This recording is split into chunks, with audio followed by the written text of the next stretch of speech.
The dark road has always been the most terrifying place in the neighborhood. Every night, the darkness seems to stretch endlessly, covering everything in its path. The trees line the road like dark, twisted sentinels, their gnarled branches swaying in the wind as though whispering secrets of the shadows. On that stretch of road, no one ever feels safe. The occasional car lights will pass by, casting eerie shadows on the ground. But as soon as the light disappears, it's like the darkness swallows everything whole, leaving you in a void where even the smallest sound sends chills down your spine. I remember when I was younger, I had to walk down that road sometimes, even though every step I took seemed like an invitation for something or someone to notice me. The longer I stood at the edge of that road, the more I felt that I wasn't alone. There was always a sense that something was watching, waiting for me to take the first step into its lair.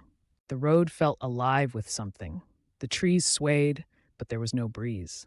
The night seemed to be alive too, pulsing with a cold, unseen energy. And then came the footsteps. At first, they were faint. It was hard to tell if they were real or just in my head, but they kept getting closer. With every step I took, the sound of footsteps grew louder, as if someone or something was following me. The kind of sound that doesn't make sense in the dead of night when no one should be out there. As I walked faster, so did the footsteps. I kept glancing behind me, but every time I did, there was nothing. Nothing but the endless, suffocating darkness. And yet I could feel it. The presence. The malevolent thing that lived in the shadows. I thought it was just my imagination until it happened. It was that night when the trees seemed to bend in toward me, casting strange, distorted shadows. That's when I saw it. A figure, half hidden in the darkness, just beyond the reach of the light. It wasn't human. It was something else. Something twisted, with limbs too long and eyes that seemed to burn like glowing embers. I tried to run, but the thing in the shadows was faster. It was already too close. I felt its presence behind me, like cold fingers brushing against my skin. My heart pounded in my chest as I sprinted down the road, my breath sharp in my throat. I could feel its claws tearing at the air, inches from my back, and I could almost hear its breath, a rasping, guttural sound that made my blood run cold. I was almost at the end of the road when the creature finally caught me. It felt like time slowed down, like the darkness itself was swallowing me whole. But just as the claws were about to sink into me, I found the strength to break free. I ran, blind with fear, until I reached the safety of my house. I looked at myself in the mirror that night.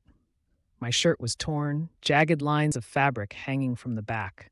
There was something strange, though, a faint scratch on my neck, as if something had just missed its target.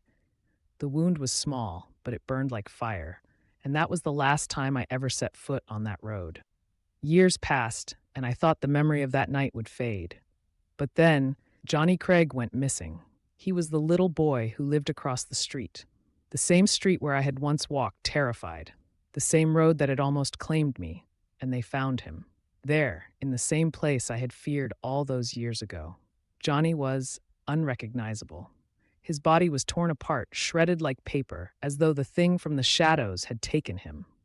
When I heard the news, I knew that it was the same thing that had nearly gotten me. The monster from the dark road, lurking, waiting for the next victim.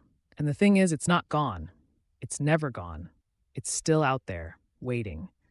It's just found a new place to hide, in the shadows of some other town, some other street. It will wait, and someday it will find someone new, someone like you.